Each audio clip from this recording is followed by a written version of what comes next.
All right. Thank you so much, everyone, for joining us for Pimedaway Shop Talk episode 1, episode 0.5, maybe. It's hard to say if it's episode 1 or episode 0.5. We'll see how it goes. We'll assess afterwards. But definitely our first time trying this for Emily and I. Definitely not my first time on podcasting for anybody who's listened to any of my previous podcast incarnations or my numerous podcast guest spots. Kind of a big deal in the podcast world. So let's talk a little bit about what this show is, because this is episode either 1 or 0.5. Okay. Yeah. So I am not a pro podcaster. This is definitely my first podcast. So welcome to Pimedaway Shop Talk. I'm Emily. This is David, if you don't already know. We are going to be playing through a board game or RPG and talking about it, hopefully weekly. I am a very new board gamer, RPG player, so I have a very different point of view on games than David does, who has been playing for lots of years. That's Emily's subtle way of calling me old. Never old. But yeah, so we have different points of view on games, gaming. Both of us work in the retail shop as well, so we'll talk about kind of shop talk, I guess. That's where the name came from. Shop talk. Yeah, so stories from the retail store, because as you can imagine, we have a few already. Store info, any relevant news, stuff like that. And being as we are an Indigenous business, we will touch on that as well. Yeah, and so as Emily said, my name is David. I'm the team guide. Emily's our retail coordinator, our retail extraordinaire.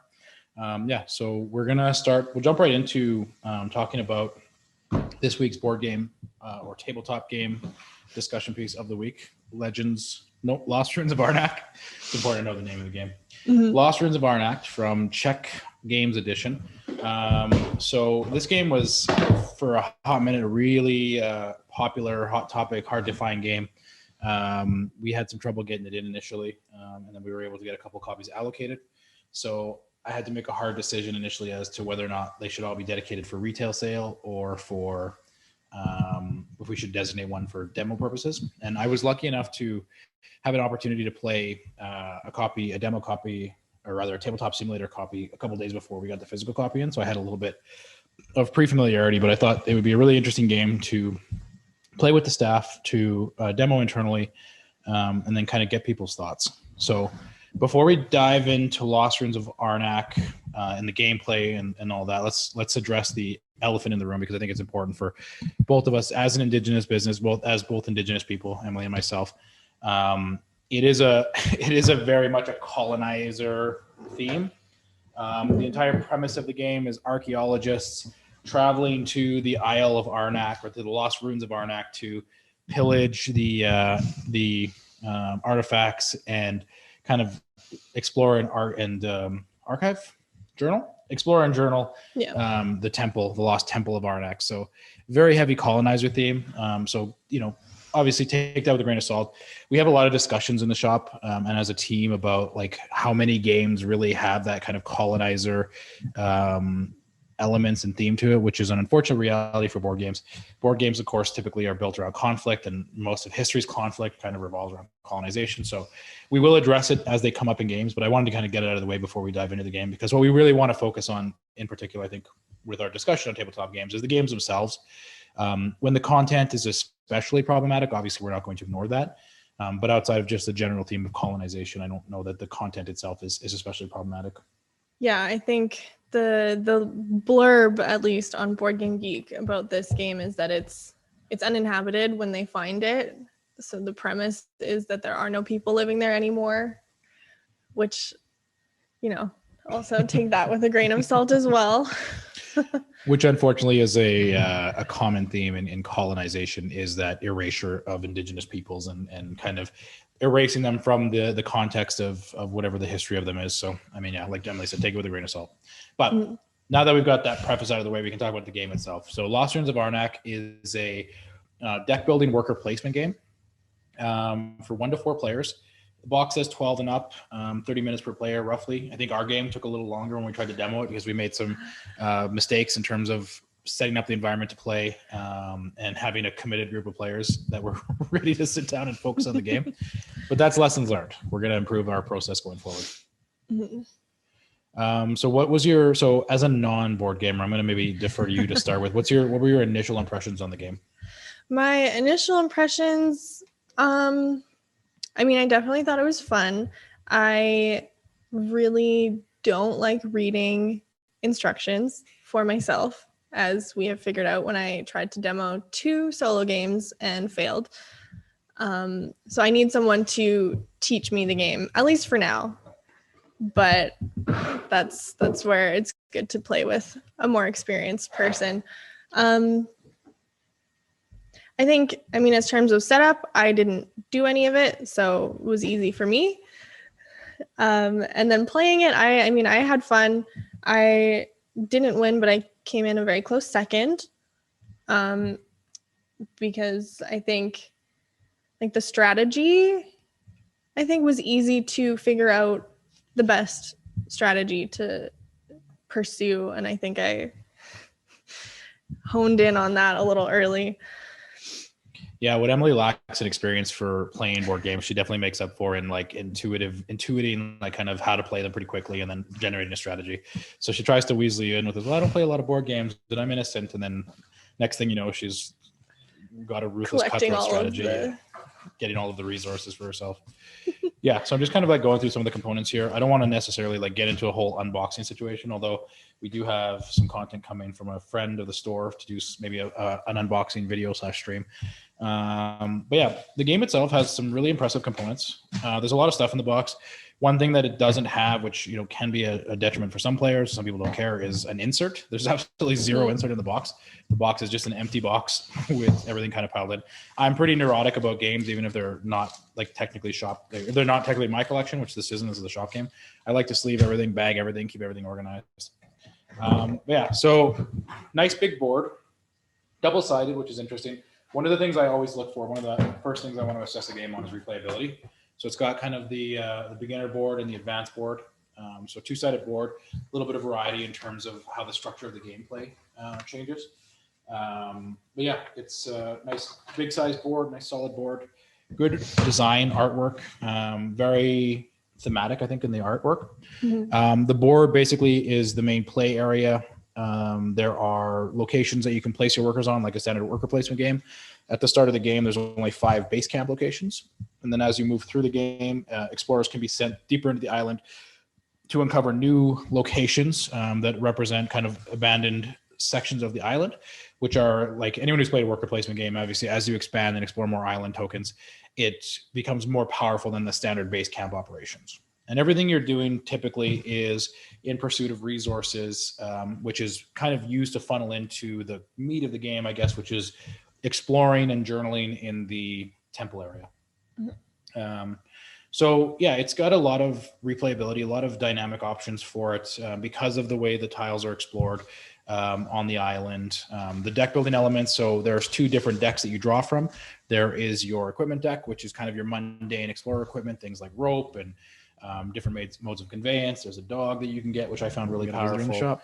And then also you can, we got our shop cam live there for anyone who's interested in what our little game shop looks like. Yeah, so the decks represent either the mundane equipment or also the artifacts. So we've also got some magical artifacts that are representative of kind of the fantastical nature of the ruins. And they are a little bit more powerful, but they also have some restrictions. You need to spend resources to power them. So it's a really well-designed, interesting game with a lot of replayability. I don't know if that shop cam is going to be feasible for people. They may not be comfortable being on camera. We're learning. We're working it out. I'll talk to Abe about turning the shop cam off when customers come in. Anyways. But yeah, so all of this really kind of funnels towards the main strategy, I think, which is Emily was kind of alluding to, is that exploring and journaling the track for the temple is kind of where the meat and potatoes of the game is. And that's where you score your most points. You can acquire points from exploring different locations of the island. There are monsters that get generated when a new location is discovered, which you can get points for defeating them. And I think you can get points from collecting cards as well. But I think most of those are going to be kind of a pittance compared to focusing specifically on the track. And I think, I'm not a super analytical person when it comes to breaking down, the nuances or strategy of board games. I leave that to people like Emily.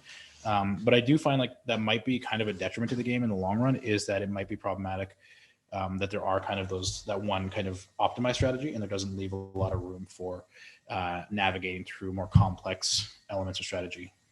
That being said, I've only played the game three times. I played it 3 times. I played it once online on Tabletop Simulator, once here in the shop, and I played it once at home with my wife. And that's what I found, was that it was a little bit kind of lacking in, a really dynamic strategy. Again, like you can kind of optimize your deck building and focus on a couple different things, but if you're ignoring that research track, then it's really going to be detrimental for you in the long run. Yeah. Well, and I think that is really easily shown in the way that we played. I mean, I figured out right away that research track would get me enough points. So that was my strategy right away. But then our other friend who we played with spent time buying cards, and I finished with 71 points and they finished with 30 points. So you can kind of see there is definitely the optimized strategy there. Yeah. One thing I will say is I do feel like this is a game that's really rife for expansions in an organic way, because the board is so modular. Because the bulk of the game, like I said, the worker placement game is these little modular tiles that can be filled in for exploration spots at the start of the game. And then the type of monsters that you can face and defeat. The monsters themselves, the combat against the monsters was not that exciting. It was really just a matter of like, spend these resources to defeat the monster. And if you don't defeat the monster, there's a minor penalty for you for not defeating it.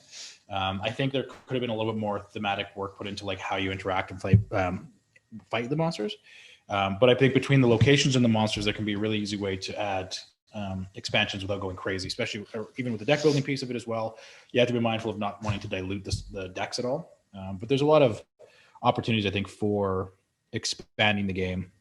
One thing I will say is the production value and the tokens, the resource tokens, were so incredibly high, which is super surprising to me, because like the game itself is mostly cardboard. There's a couple wooden meeples, 2 wooden meeples per player. Everything else is like cardboard and cards, which is standard. But then you get to the resources, which are like little ancient tablets, crystal gems, arrowheads, and what was the other? Oh yeah, and then exploration and gold tokens, which again are just cardboard. So it was like, it almost feels like they had a production budget and they like budgeted for everything, and then like, oh, we have a big surplus now, so we better like upgrade these 3 resources. 3 out of the 5 resources get a nice upgrade, but the gold and the exploration tokens can stay the same. It was just it's kind of a weird like decision to make, but I mean, it does have adds a nice little heft to it. It is also somewhat reflective of the value of the resources, whereas exploration and gold is the least valuable, with the other resources being a little bit more valuable and having a little bit more heft to them in terms of production value. Yeah, I think because you spend the gold and the exploration tokens to get the more expensive resources anyways, and then those are what you eventually spend to get the points or the research and stuff to continue on the strategy. And it comes with these nice little player aids, which I think are always handy. I always really evaluate a game on like what kind of player aids it has to help players kind of navigate the turn order, references for all the different iconography, what things mean. And so I think in terms of that, like they did a very good job of making it accessible. The setups, like not crazy. Like I obviously have the heavier games have much heavier setup, but in terms of setup, it's not that complicated. But yeah, once you get playing, you don't have a lot of options on your turn. Not a bad way. You have options, but it's not an overwhelming number of options. So it's really easy to kind of help navigate new players and explain like, here are the things you can do. Here's why you're doing them. There's not a ton of like complications or nuance that make it overbearing to learn. But I do think it still has enough like flexibility aside from that kind of optimized strategy of navigating the temple. I think there's still enough dynamic options available for you in terms of player interaction and player decision making. Mm-hmm. Yeah, I definitely appreciated these when we were playing. And then one thing that's really interesting, I know you don't have a ton of experience with deck building games, but typically one of the strategies that I implement when I play a deck building game is going through your deck as quickly as possible, because most deck building games have a draw pile and a discard pile. Mhm. And then typically what's common in deck building games is when you need to draw more cards from your draw pile and you're out of cards, you shuffle up your discard pile, you create a new draw pile, and you continue to draw. What's interesting about this game as a deck builder is that as you're playing cards from your hand, they go into your played area. And at the end of the turn, you don't discard your cards. You actually take all of the cards that you've played, you shuffle them, and you put them underneath your deck.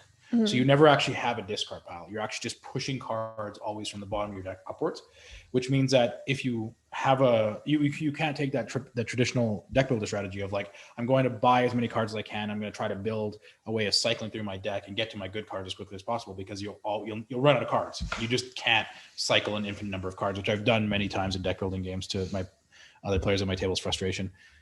Is just like go through 20 cards in my turn, and you can't do that, which is a really interesting kind of bend on a traditional genre, which I think is neat. Yeah, I definitely don't have much experience in deck building games. I also the cost to play a card, I don't know if that's typical, but I remember like when we played, I specifically chose to not buy more cards because I thought I wouldn't get the chance to play them. So what Emily's talking about, just for those of you who haven't played it, the two types of cards, the mundane equipment cards play like a normal deck builder. You pay a gold cost to acquire them, and then when you play them, you just play for their effect. Mm-hmm. The artifact cards, when you acquire the artifact card the first time, you get to trigger its effect one time for free, and then every subsequent time you want to play that artifact card, you have to be able to play the tablets to power them. And so there is an additional cost to playing those cards, which you're right, is not common in most deck building games. You usually pay a cost to acquire the card, but then you don't pay a cost later to play the card. So there is that extra layer of strategy that isn't present in a lot of deck building games in determining how you want to build your deck, and do you have the resources to filter through playing those cards. Mm-hmm. And those resources are finite because they're also being used to power other actions of the game, which primarily are going to be cycling up the temple. So you do have to make those kind of sacrifices and those decisions on how you want to play the game. And that's always interesting. I always like games that like blur genres like that. Deck building and worker placement are two genres that have been blended more in a lot of more recent games. But again, kind of those little twists on it where you have to actually pay for the deck or the cards after you buy them. Mm-hmm. And again, the extra layer of not having a discard pile and having to interact with your deck in a different way than you would with most deck building games. Ultimately, I'd say like I was kind of surprised by how popular the game had, which isn't an indictment of how popular the game got, which isn't an indictment of the game, because I do think it's a very solid game. I just think that part of the popularity around this particular game was because of the scarcity. I think it was because of how hard it was for people to get the game. I think that's what really kind of exploded its popularity. Yeah, I think it was even a struggle for us to get the two or three copies that we ended up with. Yeah. But I think ultimately, like, I think that if we didn't have a demo copy here in the store, based on theme alone, which, again, problematic, like colonialism aside, I do think the theme of like archaeology and exploration, I mean, for my wife, at least, she's a huge Indiana Jones fan. The little wooden meeples are basically Indiana Jones meeples. They have the little Indiana Jones hat. So I think thematically, at least, she really enjoys it. So if we didn't have a demo copy here at the shop, I probably would pick up a copy for myself to have in my collection. But I definitely think that while it does deserve to have the popularity that it has, it's definitely not going to like revolutionize the genre, either genre that it's a part of. I think it's a good game, but I don't think it's like a genre defining game. Mm-hmm. Yeah. I mean, I would play it again. I had fun. Would you buy it? Would you spend money? I guess that's the real question. I know you're not a huge board game player currently, but is there something that like for your slowly growing collection, is there something you'd want to put in your collection? I think probably I would buy it either for myself or like as a gift for someone in my circle that I would play again with. And who would you say this game would be for then, out of your gaming circle? Like, is this for like a more hardcore gamer like me, a more entry-level gamer like you, because somewhere in the middle? I think it's definitely accessible, like rules-wise, someone like me, I think, because I mean, it was easy enough for me to pick it up and almost win. But it's also, I think, interesting enough for someone who is more experienced. I think probably like mid-level. It's a really good like mid-level game, I think. Yeah. kind of that perfect blend of like, it's not too overwhelming for new players, but it's not too boring for experienced players. Yeah. I would also say too that it scales up really nicely for player count. So one of the things that changes based on the number of players is every one of the starting locations on the base camp. So there's 5. In a 4-player game, there's 2 spots on each location. So there's a little bit less direct competition for availability for action placement to start. And then in a 3-player game, you cover up some of those spaces. And in a 2-player game, you only have 1 space at each base camp. So it does add some variability for player count. And then there is a solo player mode, which I haven't played. I'm assuming you haven't either. I know your experience with solo games hasn't been super positive thus far. No, it's the instructions. I get bored halfway through reading the instructions. Yeah, and I love learning and teaching and breaking down games. Yeah. So learnability, if you have somebody else to teach you the rules, the learning curve was not super high. Yeah. We wanted to, so I should, before we just kind of jump in, just since it's our first episode, we wanted to kind of like, as we talk about games, we wanted to like assess them on a couple different areas, and we kind of talked about it, but maybe we'll just do like a quick run through breakdown.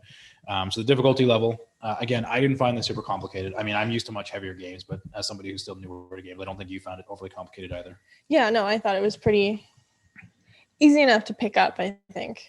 Very straightforward. Now, accommodations for people who have maybe like different limitations or impacts on gaming. How did you find it, or what would you assess it on, like accessibility? There's a fair degree of language dependency, I think. Yeah. The cards have some text and some nuances to them you have to read. Yeah. Actually, the biggest factor that I noticed right away was those little resource tokens.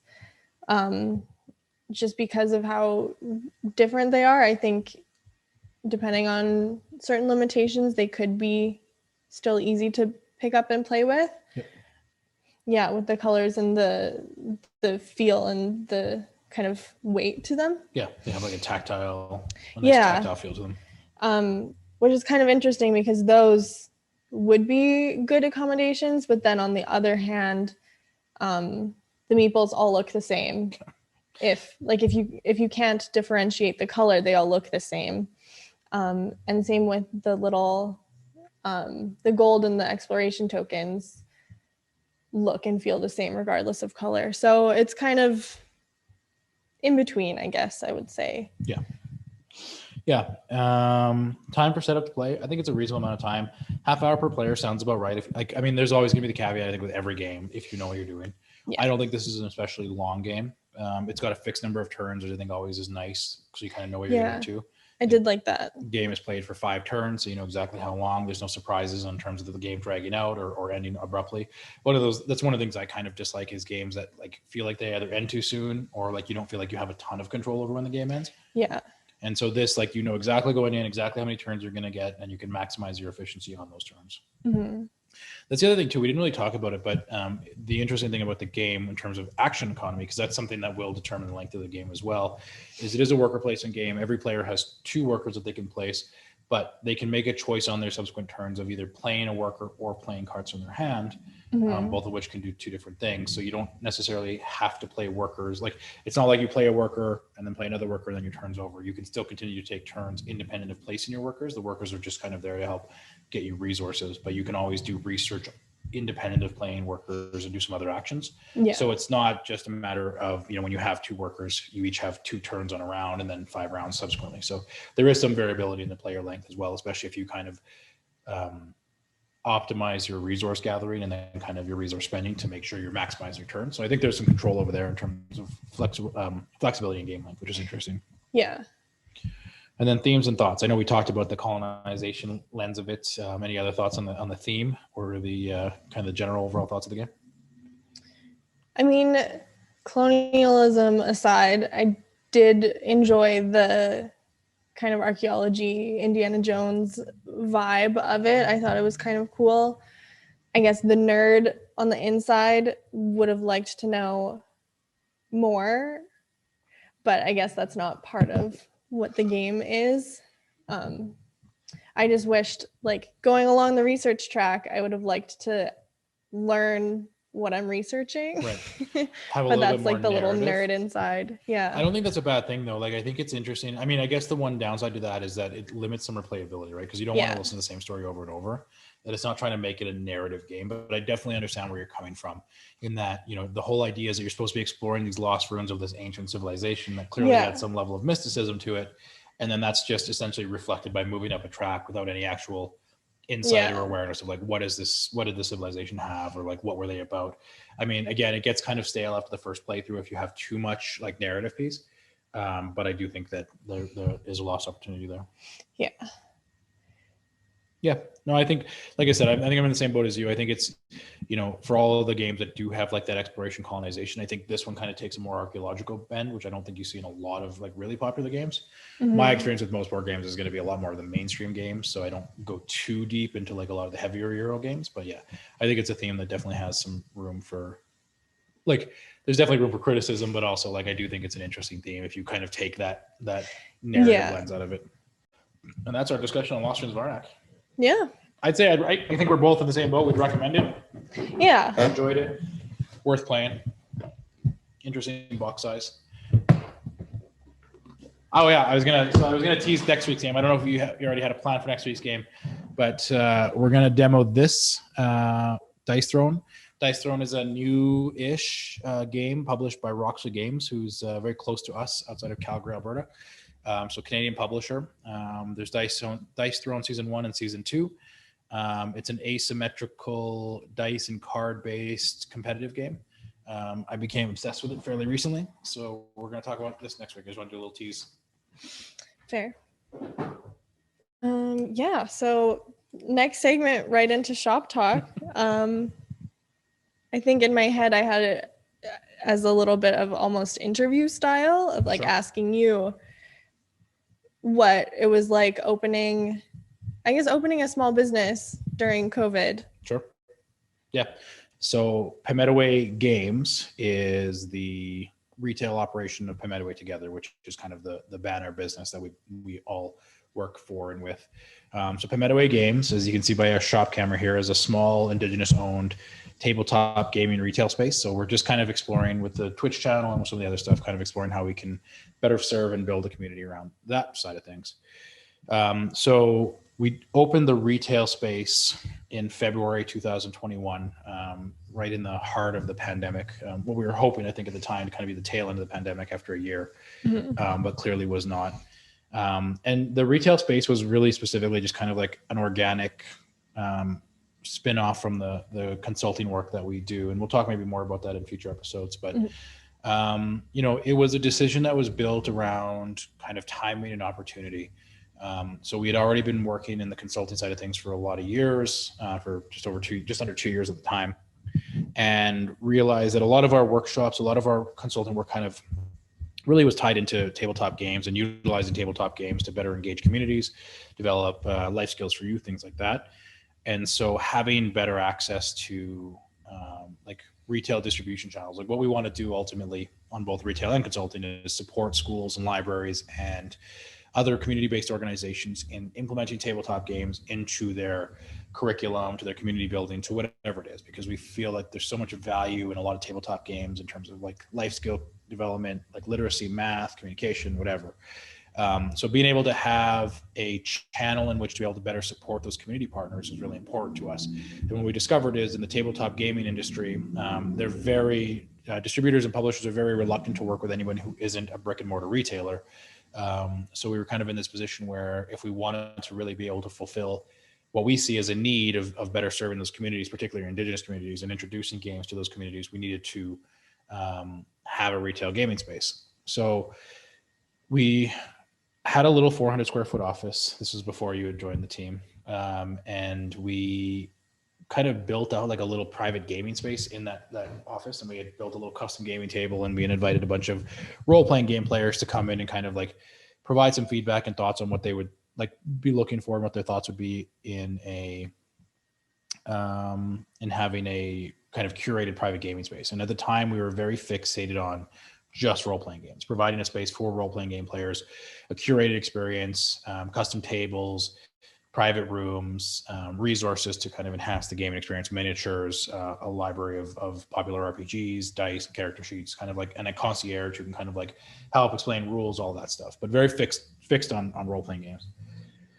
And so we got a lot of positive feedback from like a small group of players that utilize the space. Like the space obviously wasn't ideal for a broader community, but as like kind of like a little private testing space, it was good. And we got some feedback and some directions from that community. And then we started just looking into what it would look like to actually open up a traditional retail space. And we realized right away that, while we love RPGs, like we also love board games. And if our goal is to provide more community engagement and community access to games, we can't become fixed on one specific part of the hobby. We can't just become, narrow visioned and only looking at role-playing games, because that excludes such a huge population. And it doesn't really fit in with what our model is, the workshop as well, which was to use a broader range of games to develop those life skills. So we expanded that vision for it, and then started looking at opportunities for support. And as an Indigenous business, there was a small amount of grant money that was available to us to kind of help move the business forward a little bit. And so we tapped into that. It was the Youth Employment Skills Strategy funding, YES funding under Service Canada. And it was a reimbursement grant. So it was, I think, 40% of whatever our kind of overall operating and expansion costs were for the new project. So the upside was we got, about just over $20,000 in grant money to kind of move into the space, to renovate, to pay the first couple of months rent, to get inventory, et cetera. The two downsides was $20,000 doesn't go far when it comes to setting up a brand new retail space, which we found the hard way. And also that really put a time limit on it because it was a government funded program. That money had to be spent by the end of March 31st. So we were on a clock all of a sudden. So we got approved in November and we had until March to kind of do it. So we really had to expedite our process of finding a location, getting contractors in place, figuring out what we needed for renovations, then pricing all of that out, then getting the work done. So when we started in November, we signed a lease for this new location. So we're on 118th, we're on Alberta Ave at Edmonton, which we really like. And it's a beautiful space, as you can see on the shop cam there. Beautiful 4,000 square foot space. So we've got the retail space in the front, community gaming space in the middle, and then our consulting office in the back where we're recording this. We were able to sign the lease for November. And we thought, okay, well, that's gonna be plenty of time to kind of like get everything figured out for March. But the reality is, even with like very minimal renovations, so all we did was put up that little, where that gray wall is there at the back of the shop cam, we put up a door for a storage room, and then put in two, they're called demising walls. So just two internal walls in the center of the building to create two private gaming rooms and a public gaming space. Even just that small amount of work was like a 3.5 month project, because there's a lot of moving pieces to renovations, which I didn't really factor in, because you have to have all of the roughing done, so the framing, and then the insulation has to go in, then the drywall, the electrical work. Then once all that's done, you have to drywall it again on the outside, and then you have to get the painters to come in, and then the flooring has to be installed. And so, and it's all just this kind of like domino effect of, you can't do this until that's done, and then once that's done, you can't do this until the other thing is done. So it's all just like one specific thing after another. It's a very linear process, and you can't do it you have to do it consecutively, not concurrently, which was really frustrating. Luckily, we had some really great contractors. Everyone who did the work, our electrician, our framers, our flooring installers, our painter. The only area we struggled with was drywalling, and the drywaller was fine, but we just really struggled with finding somebody to come in and do the drywalling. But beyond that, we were really lucky in terms of getting great people to do the work. And then just like the process of getting, we had a business license already because we had been operating the consulting thing, but getting the city to come in and do the inspections and the approvals and like the fire permits. And it was just like, again, the city, we found out, I don't know if I should say this on air, but I think it's probably too late for them to carry at this point. We weren't actually supposed to do the work until we got approval from the city, but we submitted approval from the city as soon as we signed the lease in November. And we didn't even get approval to quote unquote start the work until the end of December. So it was 2 months from when we had submitted the plans for literally putting up 2 walls, for the city to finally give us approval to start the work, and then never mind come in and actually approve it. And even that I had to poke and prod them. So technically speaking, we didn't do the process legally under the city bylaws. But at the end of the day, they came in, everything, and we got everything inspected, but it was just a nightmare. And that's all just independent of the pandemic. That's not even touching on the pandemic question. That was just the experience of getting the business up and running. In terms of the pandemic, obviously, pandemic's been hard for most businesses.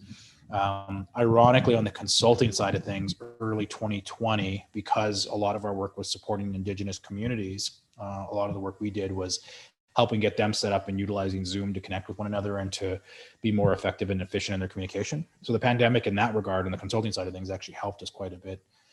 We grew the business quite a bit on the consulting side of things for 2020, which was great to help kind of fund the expansion into retail.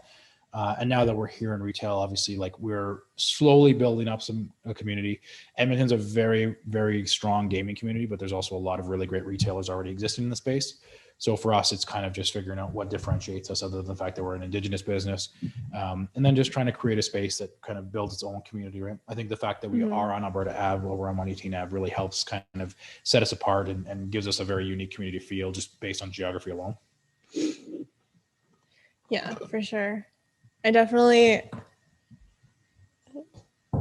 think being a part of the community is something that I wouldn't have thought of, I think, but being here now and working in this space, it's kind of,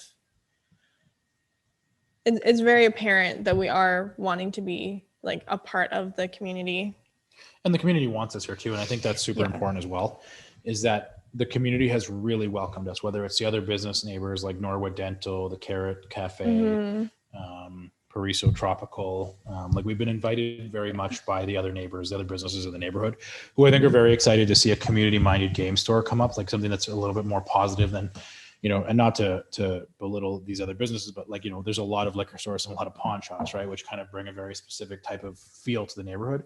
So having a community-minded gaming store that is going to be very community-focused and, you know, create a space when it's safe to do so for people to come in and play games and discover games, I think is really valuable to a lot of the other businesses, but also especially valuable for the families and the other people that live in the neighborhood that want to see more opportunities to engage with one another and to enjoy positive hobbies, right? Yeah, for sure. So we had gotten a fair bit of media coverage as like an Indigenous-owned game store, you know, in the city, and you know, a lot of people wanted to come and talk to us and interview us. And so for me, one of the biggest questions is like, well, what sets you apart? And it was always just like, well, you know, we're very focused on creating an inclusive and safe space for people. And obviously that includes, you know, BIPOC people, so Black, Indigenous people of color, but it also includes, you know, people in the LGBTQ plus community, right? Making sure that people feel actively welcomed and included in the hobby. And so somehow just talking about how we wanted to create a safe and inclusive space just got read by people online and on social media as we're saying, you know, we're the only inclusive and, you know, welcoming gaming space in Edmonton, which A, wasn't even close to what was said and wasn't even being implied. And then B, like, and I've talked about this a lot, you know, in follow-up conversations online and in person. And it's just like, you're right. Like this was something that somebody else had pointed out on Reddit, that there is a difference between a space being actively inclusive and not being actively exclusive. And so whatever your favorite gaming store is, if you feel like they're inclusive enough for you, then great. Like that doesn't have, it's not a competition. I mean, I guess technically all business is competition, but you know, it's not like we're out here saying we're going to be the number one, you know, end all be all accessible place or, you know, inclusive space, but that's who we are as Indigenous people. And as part of our culture is to be inclusive and welcoming to everybody. And so, you know, that's just authentic to who we are. It wasn't meant to be a challenge or an attack. And honestly, if other game stores, we didn't get any pushback, at least that we know of publicly from other game stores. It's all just people in the community. But if that's a challenge other game stores to be more inclusive and welcoming, then great. You know what I mean? Like that's a win for everybody as far as I'm concerned, except for people who don't want spaces to be inclusive and welcoming, I guess. But and that's a whole other issue. And we did get we had a lot of support from other businesses, not necessarily gaming stores, but other like kind of hobby related businesses who did reach out and said, yeah, like we feel the same way. We feel there is a lot of exclusion in our respective industries, and we're doing the same thing and trying to be more inclusive and more welcoming to marginalized groups and to groups that haven't historically been made to feel welcome. And the other thing too, what frustrates me is that when you go out of your way to say, well, you know, this game store, that game store is welcoming or has been welcoming, like that's your perspective, right? Like you can only really relate to what your lived experience is. And as somebody who is, you know, male and straight and, you know, I am Indigenous, but like I don't always look super Indigenous at first glance, right? Like I'm basically the target demographic for most game stores. So my experience is, yes, I've never felt specifically unwelcome in a game store, but you know, your experience as a woman or, you know, my friend Lorenzo's experience as a person of color might be a lot different, right? Like you can't assess what, you know, the inclusiveness and welcomingness of a space is for everybody based on your individual experience. And I think that's one thing people lose sight of, is they think that whatever their experience is the default for everyone else. Yeah, like just because I haven't felt excluded doesn't mean that you might not have felt excluded. Yeah. And the reality is a lot of hobby stores, the unfortunate reality is a lot of hobby stores do have a reputation of not being particularly welcoming. Again, just because they don't chase you out of the store or have a sign that says, only white people are welcome or only men are welcome, doesn't mean that they're actively welcoming to people, of any demographic. So that's the reality. I think we've all had the experience of going to a game store or a hobby store and like being ignored by the counter person, or like, being condescended to, or, whatever. Like, so that's all it is for us, is just making sure that people feel like they can come in and talk about games with us and ask questions, and, not be embarrassed to learn and to, learn what a deck building game is, or to ask questions, that they might not feel comfortable asking other places. Yeah, for sure. I mean, I don't have anything else to add for the shop talk segment necessarily. I mean, I could talk for like another hour, but I know that we don't want to like drag the stream on for too long. And this is our first. This is also episode... I do only have 32 minutes left of battery life. That's true. So maybe we can call it here. I think this is a good first attempt. We'll get stronger. We'll get more comfortable with it as people have a chance to kind of provide some feedback, some questions. Abraham said he's going to close this out with a dance. So Abraham, go ahead and jump onto the shop cam and do a little dance for us. Take it away. Keep it PG though. There we go. There's our dance. Perfect. Thank you, Abraham. If you have suggestions, if you have feedback, if you have questions you want us to answer on the show about the game store, about being Indigenous, if you have specific requests on games you want us to play and talk about, all of that can be sent to info@pemetaway.com, info@pemetaway.com. Emily's picturing in her head, making sure I got it right. Yeah, no, I got it. We're good. Awesome. Well, thank you so much. Hopefully you enjoyed this. I know I did. I don't think Emily did.